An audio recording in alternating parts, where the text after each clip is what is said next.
मैं द आवाज़ के दर्शकों को धन्यवाद भी देना चाहता हूं। आप एक ऐसे चैनल को देखते हैं जो बेधड़क सच्ची बातों को आप तक पहुंचाते हैं।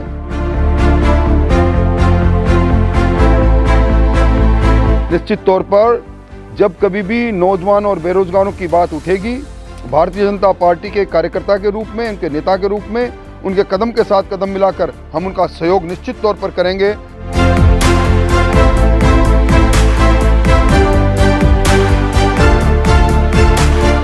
और मैं उनसे अपील करूंगा कि उनके जो भी जब कभी भी किसी भी आंदोलन के अंदर उनको वो आगे बढ़ें, मुझे भी पुकारें और अपना ज्ञापन भी मुझे दें, ताकि हम उनकी आवाज़ को सही मंचों पर उठा सकें। नमस्कार, मैं हूं विनायक शर्मा और आप लोग देख रहे हैं दी आवाज़। राजस्थान में कांग्रेस की सरकार को 2 वर्ष पूरे हो गए हैं और उसका जश्न जोर शोर से मनाया जा रहा है। उपलब्धियां बताई जा रही है। जो राष्ट्रीय प्रभारी हैं अजय माकन, वो भी सेमिनार कर रहे हैं, लेकिन विपक्ष की राय भी जानना जरूरी है, विपक्ष की बात को सुनना भी आवश्यक है। तो आज इस मुद्दे पर बात करने के लिए मेरे साथ मौजूद हैं राजस्थान के भाजपा के दिग्गज नेता राजेंद्र राठौड़ साहब। बहुत बहुत स्वागत है सर दी आवाज़। बहुत बहुत धन्यवाद आपका। 2 वर्ष सर पूरे हो गए हैं, जश्न मनाया जा रहा है, सरकार को बेमिसाल बताई जा रही है। विपक्ष का क्या कहना है, क्या सच में 2 साल बेमिसाल हैं? इन 2 वर्षों का आकलन जब हम करते हैं जी, तो हम पाते हैं कि राजस्थान गर्त के अंदर चला गया। कोई क्षेत्र ऐसा नहीं रहा जिसमें राजस्थान ने पिछड़ने का काम नहीं किया होगा। पूरा प्रदेश दहशतगर्दी की ज़िंदगी में जीने के लिए मजबूर रहा। अपराध और अपराधी बेखौफ रहे। ये बात मैं नहीं कह रहा, और इस बात को मेरी मान्यता है कि बहस का मुद्दा इसलिए नहीं है कि एनसीआरबी की ताज़ा रिपोर्ट ये कह रही है कि पिछले वर्ष की तुलना में राजस्थान में 20.4% अपराध बढ़े। राजस्थान की राजधानी अपराधों की दृष्टि से सिरमौर बन गई। महानगरों में देश के अंदर अपराधों की दृष्टि से जयपुर दूसरे नंबर पर आकर खड़ा हो गया। पिछले वर्ष के बनस्पत 30% से ज़्यादा अपराध बढ़े। महिला दुष्कर्म के अंदर हमने रिकॉर्ड बना डाला, और महिला दुष्कर्म में पूरे देश में जितने मामले दर्ज हुए, अकेले राजस्थान के अंदर 10.2% मामले दर्ज करके हम इस देश में दूसरी पायदान पर आकर खड़े हो गए। दलित अत्याचार, आदिवासी अत्याचार, एनसीआरबी के आंकड़े ये कहते हैं कि राजस्थान जो शांतिप्रिय प्रदेश रहा, आज दूसरे नंबर पर दलित अत्याचार और आदिवासी अत्याचार में आकर खड़ा हो गया। राजस्थान के डीजीपी ये कह रहे हैं कि बलात्कार के झूठे मुकदमा दर्ज कराना अब लोगों की आदत बनता जा रहा है। इससे बड़ा दुर्भाग्य कुछ हो नहीं सकता। राज्य के मुख्यमंत्री, राज्य के गृह मंत्री भी हैं। आम आदमी चाहता है अमन चैन की जिंदगी। मेरा आरोप है 2 वर्षों के अंदर अमन चैन की जिंदगी से राजस्थान का आम आवाम दूर रहा। जी, कोरोना का समय था और भीलवाड़ा मॉडल की ये पूरी बार बार ढोल बजा के कह रहे हैं कि जो भीलवाड़ा मॉडल है उसको पूरे देश ने माना। कोरोना के अंदर जो मैनेजमेंट सरकार का था वो सबसे ज़बरदस्त था। आप भी भाजपा के समय पे चिकित्सा मंत्री थे, तो इस मैनेजमेंट को लेकर आपको क्या लगता है? देखिए, कोरोना का वैश्विक महामारी है। निश्चित तौर पर हम लोगों ने भी कहा था कि इसमें कोई राजनीति नहीं, परंतु दुर्भाग्य रहा कि जब स्क्रीनिंग का काम चालू हुआ तभी से ही सरकार अतिरंजित आंकड़े प्रस्तुत करने लगी अपनी सक्रियता दिखाने के लिए। राजस्थान की आबादी 7 करोड़ 11 लाख के लगभग है। इन्होंने घोषणा कर डाली और आंकड़े भेज दिए कि हमने 9.5 करोड़ से ज़्यादा लोगों की स्क्रीनिंग कर डाली, और उसके बाद कोरोना का कहर बरपा रहा। 3 लाख से ज़्यादा लोग संक्रमित हो गए। राजस्थान के अंदर एक समय में कोरोना के एक्टिव केसों की संख्या 21 और 25 हज़ार के बीच में झूलती चली गई। संसाधन छोटे पड़ते चले गए। आम आदमी अपने आप को असहाय महसूस करने लगा। निजी चिकित्सालयों ने लूट मचा दी, और सरकारी चिकित्सालय के अंदर हालात ऐसे बने कि कोरोना के बीमार RUHS हो, चाहे अजमेर का मेडिकल कॉलेज से जुड़ा हुआ हॉस्पिटल हो, लटक लटक कर अपनी जान देने को मजबूर रहे, क्योंकि उन्हें लगा कि यहाँ आकर उन्हें किसी प्रकार का इलाज नहीं मिल रहा। ऐसा प्रबंधन, लचर प्रबंधन रहा। और सरकार दावा करती रही कि उन्होंने जांचों की एक दिन में जांच करने की क्षमता को 50,000 को पार कर गए, परंतु वस्तुतः कभी भी 20,000 से ज़्यादा जांचें हुई नहीं। जांचों के परिणाम पर भी कई प्रकार के प्रश्न चिन्ह लगे, परंतु उसके पश्चात भी हमने राजस्थान की विधानसभा में कहा था कि इस वैश्विक महामारी में हम आपके साथ हैं। हमने सब वो कदम में उनका साथ दिया जिसके लिए मुख्यमंत्री जी ने हमसे कहा, चाहे वो विधायक विकास कोष से पैसा देने की बात हो, चाहे कोई भूखा नहीं सोए, इस मुहिम के अंदर सबसे आगे अगर कोई रहा तो भारतीय जनता पार्टी का कार्यकर्ता रहा। राजस्थान के प्रदेश अध्यक्ष जो कांग्रेस के हैं और गोविंद सिंह डोटासरा साहब, जब हमने उनसे बात की 2 वर्षों को लेके, तो उन्होंने यह कहा कि 1 वर्ष तो कोरोना में निकला, दूसरा भारतीय जनता पार्टी ने 50-50 करोड़ रुपए देके विधायकों को खरीदने की कोशिश की। सचिन पायलट जब हरियाणा गए तो 2 नेता रात को गुपचुप मिलने गए, जिसमें एक नाम आपका भी बताया कि सतीश पूनिया जी और राजेंद्र राठौड़ साहब सरकार को तोड़ने की, गिराने की पूरी कोशिश की, जनता को भ्रमित कर दिया, लोकतंत्र का एक तरह से पूरा मजाक उड़ा दिया। तो जो समय हमें जनता के काम में लगाना चाहिए था, हमें इन सब में निपटने में लगा।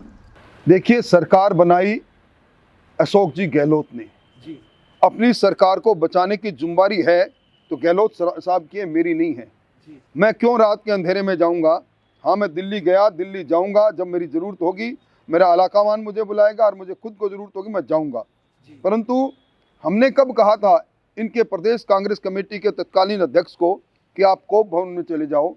हमने कब कहा था कि आप मुख्यमंत्री खुद ये कहे कि मैंने 1.5 वर्ष तक उप मुख्यमंत्री से संवाद नहीं किया? हमने तो उनको नहीं कहा था संवाद मत करो। हमने कब कहा कि वो अपमान की राजनीति करें? और उप मुख्यमंत्री जिनकी अगुवाई के अंदर सरकार बनाने में बड़ी भूमिका कार्यकर्ताओं ने, कांग्रेस कार्यकर्ताओं ने दिखाई, उनको अपमान और कोने में लगाने का काम तो स्वयं मुख्यमंत्री जी ने कहा। अंतर्विरोध से जन्मी ये सरकार आज भी अंतर्विरोध से भरी हुई है। ये आंतरिक विरोध है और इसका दोषारोपण जाता है तो सरकार के मुखिया के तौर पर अशोक गहलोत पर जाता है। और अगर उनके पास ये प्रमाण है कि हमने उनके विधायकों को खरीदने की कोशिश की तो गृह मंत्रालय भी लिए बैठे हैं। किसने हाथ पकड़ा है उनका कि वो इसको नहीं कहें? पर वो खुद देख लें कि उनके वरिष्ठ विधायक मालवीय जी ने जो बयान सार्वजनिक तौर पर दिया उस पर भी जरा देख लें, और बीटीपी ने जिन्होंने समर्थन वापस लिया उनके आरोपों को भी देख लें, अपने गिराबां में झांक कर देख लें। जब पार्टियों में आंतरिक लोकतंत्र समाप्त हो जाता है और जब तानाशाही प्रवृत्ति आगे आ जाती है, अपने आप को गांधीवादी कहने वाले मुख्यमंत्री जी का असली चाल और असली चेहरा सामने आ गया, उसके बाद हमारे पर दोषारोपण क्यों? 2 वर्ष पहले जब जनता ने सत्ता कांग्रेस को सौंपी तो मुख्य मुद्दे थे किसानों की कर्ज माफी, युवाओं को रोजगार, और आज 2 वर्ष पूरे हो गए हैं तो क्या किसानों की कर्ज माफी हुई है? और युवा, चाहे जेई पेपर आउट का मामला है, कितने युवा आज रोड पे हैं, एसओजी के पास जांच है, काफ़ी समय हो गया। एसओजी जो ये प्रकरण हुआ था 34 दिनों का, उसमें तो काफ़ी एक्टिव नजर आई थी, लेकिन जब बच्चों का ये मामला हुआ है निरंतर ये गुहार लगा रहे हैं, लेकिन एसओजी ने अभी तक कोई रिपोर्ट पेश नहीं की, पेपर आउट करने वालों की गिरफ्तारी नहीं हुई। इससे पहले भी कई पेपर आउट हुए हैं और विद्यार्थी पूरी तरीके से परेशान है। भाजपा क्यों रोड पर आकर साथ नहीं देती या आंदोलन नहीं करती या युवाओं की आवाज नहीं उठा रही? देखिए, जहाँ तक कर्जा माफी की बात है, जन घोषणा पत्र में और जन घोषणा पत्र के साथ ही राहुल बाबा ने जिस प्रकार की अदा से 10 दिन में कर्जा माफ करने की बात कही, आज भी एक अनुत्तरित सवाल है। जिन किसानों ने शेड्यूल बैंक से लोन ले लिया, नोटिफाइड बैंक से लोन ले लिया, ग्रामीण बैंकों से लोन ले लिया, वो 22 लाख किसान आज भी टुकुर टुकुर करके देख रहे हैं। सिर्फ कल्ला कमेटी बनाकर सरकार ने पल्ला झाड़ लिया और संपूर्ण कर्जा माफ करने की वादा करने वाली सरकार 99,996 करोड़ रुपए कर्जा था 31 मार्च 2018 तक राजस्थान के किसानों का। मुख्यमंत्री जी खुद कह रहे हैं हमने 5,200 करोड़ का कर्जा माफ कर दिया। ये ऊँट के मुंह में जीरा नहीं तो क्या है? रही बेरोजगारों को रोजगार देने के नाम पर इन्होंने बेरोजगारी भत्ता देने की बात कही, 3500 रुपये महीने, वो भी कपोल कल्पित साबित हुए। और मैं समझता हूं कि जिस प्रकार के सपने इन्होंने नौजवानों को दिखाए, अलग अलग विज्ञप्तियां जारी करके नौकरी देने की बात कही, चाहे जेई की भर्ती हो, चाहे एनटीटी की भर्ती हो, चाहे लाइब्रेरियन की भर्ती हो, और चाहे पटवारी की भर्ती हो, चाहे सब इंस्पेक्टर की भर्ती हो, सारी भर्तियों में जिस प्रकार पेपर आउट करने की बात हुई, पेपर आउट होने की बात चली, भर्तियों में अनियमितता की बात करी, सरकार की हिम्मत नहीं पड़ी कि इन अनियमितता करने वालों के विरुद्ध में कोई जांच करते। एसओजी को अपने विधायकों को, संतुष्ट विधायकों को खोजने के लिए एसओजी की पूरी बटालियन और टीम को लगाने वाली सरकार इस प्रकार के लोग बाग जो नौजवानों के सपनों से खेलने का काम करते हैं, परीक्षाओं की सेंटिटी को समाप्त करने का काम करते हैं, एक भी कार्रवाई, सार्थक कार्रवाई करने का प्रयास इस सरकार ने नहीं किया। और तो और जब मैं इस बार 2020-21 की बजटीय घोषणाओं को कहता हूं, मुख्यमंत्री जी ने बड़ी टेबल थपथपाई थी जी। आज जिन्होंने टेबल थपथपाई वो छाती कूट रहे हैं, क्योंकि 76,000 भर्ती का ऐलान इन्होंने बजट में किया। बजट की एक सेंटिटी है और आज 2.5 कदम भी ये सरकार आगे नहीं बढ़ी। इससे बड़ा दुर्भाग्य कुछ हो नहीं सकता। वैश्विक महामारी है, कोरोना की महामारी है, सोशल डिस्टेंसिंग की बात है, 100 से अधिक एकत्रित नहीं होने की बात है। इसलिए सड़क पर तो नहीं, पर हमने सदन में भी ये बात कही, हमने ज्ञापनों के माध्यम में महामहिम राज्यपाल से लेकर सब जगह ये बात को उठाई और निश्चित तौर पर हम इस बात को सदन से सड़क तक लड़ेंगे। हम संकल्पबद्ध हैं। युवाओं के सपने तोड़ने देने वाली सरकार के विरुद्ध में मुहिम चलेगी तो नौजवानों के साथ भारतीय जनता पार्टी का कार्यकर्ता खड़ा मिलेगा। जी, आरपीएससी के जो चेयरमैन बनाए गए वो पूर्व डीजीपी भूपेंद्र यादव को बनाया गया। ये बातें सोशल मीडिया पे भी है और चलती है कि जो कॉल रिकॉर्डिंग की गई थी उस समय जब वो डीजीपी थे, ये पूरे मामले के अंदर जो भी दबाव उन्होंने बनाया उसका इनाम इनको दिया गया है। देखिए, डीजीपी जिस दिन इस राजस्थान के इस पुलिस महकमे के मुखिया बने थे तब भी अनियमितता के कारण से बने थे। जो मानदंड यूपीएससी ने बना रखे हैं उनको तोड़कर डीजीपी को बनाया गया। आज सर्वोच्च न्यायालय में जब उनकी रिट पिटीशन पर उनके खिलाफ फैसला आने लगा तब उनको इनाम के तौर पर, विशेष तौर पर सरकार को जब गिराने में उन्हीं के सहयोगी लगे और उन्होंने जिस प्रकार पुलिस के पूरे बेड़े का कांग्रेसीकरण किया, भूतों न भविष्यत है, और इसी कारण से इनामी तौर पर ऐसे डीजीपी को आरपीएससी का मुखिया बनाया है जिनकी खुद की सेंटिटी के बारे में और जिनके खुद के डीजीपी के मनोनयन के बारे में भी आज सवालिया निशान तैर रहे हैं। इससे बड़ा दुर्भाग्य कुछ हो नहीं सकता। जी, अभी पंचायती राज चुनाव के अंदर बीटीपी ने इनसे समर्थन वापस ले लिया। गुलाबचंद कटारिया साहब का भी एक बयान आया था कि ये सरकार 6 महीने से ज़्यादा नहीं टिकेगी। तो ऐसी कोई प्लानिंग चल रही है कि इस सरकार को गिराया जाएगा? भारतीय जनता सरकार को गिराने में भारतीय जनता पार्टी की कभी भी रुचि नहीं रही। ये सरकार 0.5% वोट अधिक लेकर बनी है। सरकार का अंतर्विरोध, सरकार के सहयोगी वो लोग जिन्होंने पूरे हाथी को निगल के और हाथ को थामा था, आज वो भी कहने लग गए। आपने राजेंद्र गुड्डा जी का बयान सुना होगा कि शादी तो नौजवानी में अच्छी लगती है, जवानी में अच्छी लगती है, बुढ़ापे में नहीं। आज जिस प्रकार के वादे इन्होंने करके सरकार को बचाया था, जिस प्रकार की रेवड़ियां बांटने का इन्होंने किया था, आज चूंकि उस सारे काम को गुजरे हुए 3 महीने से ज़्यादा समय हो गया, एक असंतोष का लावा दूर से दिखाई दे रहा है। ये लावा कब फूट जाए? अगर ये फूटता है तो उसका दोषारोपण प्रतिपक्ष पर नहीं, खुद इन्होंने जिस प्रकार की लोक लाभनी लुभावनी बातें कही, जिस प्रकार का लोभ दिया, वो लोभ जब पूरा नहीं हुआ, उसी कारण से आज इस प्रकार का वातावरण बना है कि सरकार चरमरा के कब टूट जाए। ये सरकार एक तरह से वेंटिलेटर पर है और वेंटिलेटर में इस ऑक्सीजन का जो पाइप है कब अलग हो जाए पता नहीं। इसलिए सरकार गिरेगी तो अपने आप गिरेगी। भारतीय जनता पार्टी का सरकार बनाने गिराने में कोई रुचि नहीं। सर, गुटबाजी का आरोप भारतीय जनता पार्टी पे भी राजस्थान में लगाया जाता है कि जब बड़े प्रदर्शन होते हैं या कुछ भी हो तो जो बड़े नेता हैं, मेरा संकेत आप समझ गए होंगे कि चाहे वसुंधरा राजे हो चाहे कोई नजर नहीं आते, तो शायद आज जो संगठन है उसके साथ बड़े नेता नहीं है। 2 गुट अलग ही, केंद्र की तरफ से एक अलग तैयार की जा रही है टीम। नहीं, कोई तैयारी। Bharatiya Janata party cadre based party है। यहाँ कार्यकर्ता का पद ही सबसे बड़ा पद है। वही पद मेरे पास है, वही पद सतीश पूनिया जी के पास है। वसुंधरा जी हमारी नेता है, हमसे वेबिनार में, हमारे वर्चुअल कॉन्फ्रेंसेस में जुड़ती रहती है।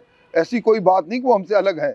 वो भारतीय जनता पार्टी की कार्यकर्ता के रूप में, वरिष्ठता के रूप में हमारे बीच में है, हमारे आदरणीय भी है।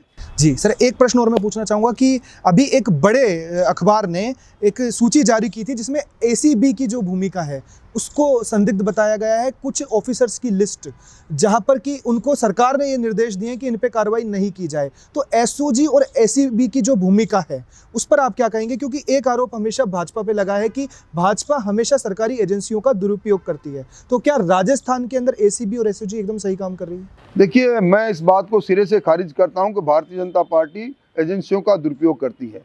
पर एजेंसियों का उपयोग और दुरुपयोग, जब राजस्थान का उच्च न्यायालय कहे कि आपने जिन अधिकारियों को रंगे हाथ पकड़ा उनकी प्रोसिक्यूशन की स्वीकृति देने में विलंब क्यों, वो सूची मांगे कि 6 महीने से ज़्यादा तक प्रोसिक्यूशन के लिए लंबित कौन से मामले हैं, तो अपने आप कल हिसाब खुल जाती है।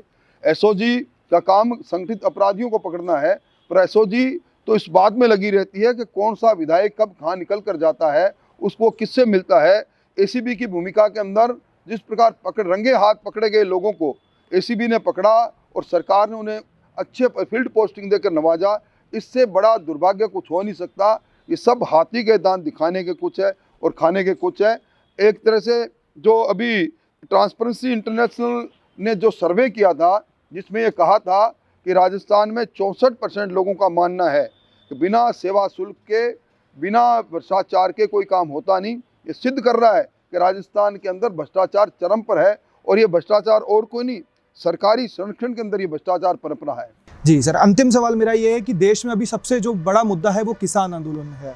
उसको लेकर आरएलपी जो कि गठबंधन थी एनडीए के साथ, हनुमान बेनीवाल राजस्थान के ही नेता हैं, भारतीय जनता पार्टी के साथ थे, लेकिन इसमें वो विरोधी यहाँ पे भारतीय जनता पार्टी के हनुमान बेनीवाल हमारे सहयोगी रहे, हमारे गठबंधन तोड़ दिया उन्होंने, हमारे एनडीए के घटक दल में रहे, और जब वो पार्लियामेंट में चुनाव लड़े तो हम भी उनके प्रचार के लिए गए थे। अब ये उनकी नासमझी है। वो एक वैकल्पिक कानून, ये जो तीनों कानून है, दोनों कानून है, ये वैकल्पिक कानून है। इस वैकल्पिक कानून को किसान इस कानून के अनुसार एक्ट करे या नहीं करे, उस पर निर्भर करता है। पुरानी व्यवस्थाएं यथावत है, ना मंडी समाप्त हो रही, ना एमएसपी समाप्त हो रही। उसके पश्चात भी कतिपय लोग बाग किसान संगठनों के नाम पर मोदी जी ने का जो सपना है 2022 तक किसान की आमदनी दुगनी हो, उसको उसमें रोड़े अटकाने की कोशिश कर रहे हैं।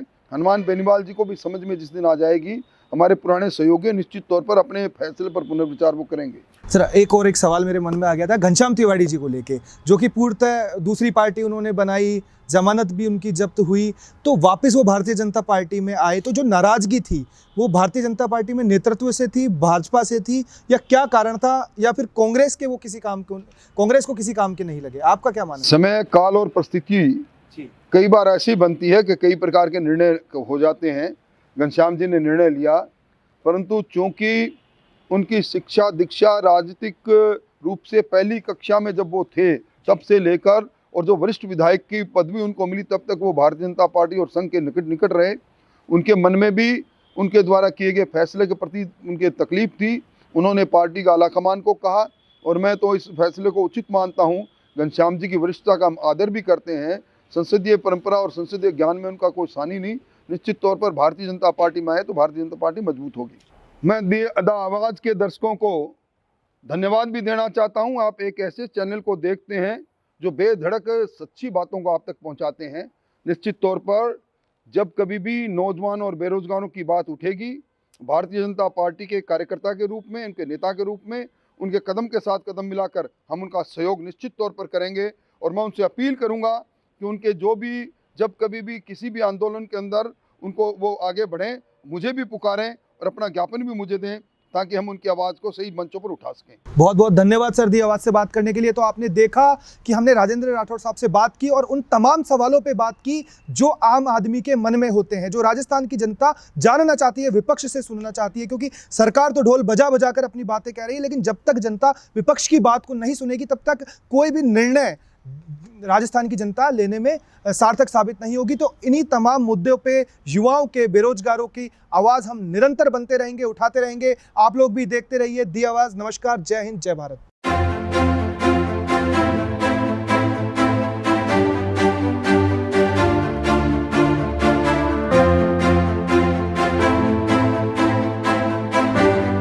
मैं द आवाज़ के दर्शकों को धन्यवाद भी देना चाहता हूं। आप एक ऐसे चैनल को देखते हैं जो बेधड़क सच्ची बातों को आप तक पहुंचाते हैं।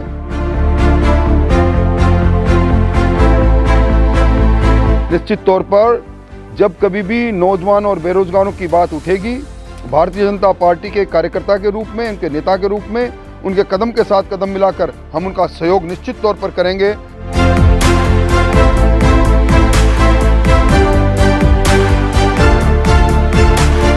और मैं उनसे अपील करूंगा कि उनके जो भी जब कभी भी किसी भी आंदोलन के अंदर उनको वो आगे बढ़ें, मुझे भी पुकारें और अपना ज्ञापन भी मुझे दें, ताकि हम उनकी आवाज़ को सही मंचों पर उठा सकें।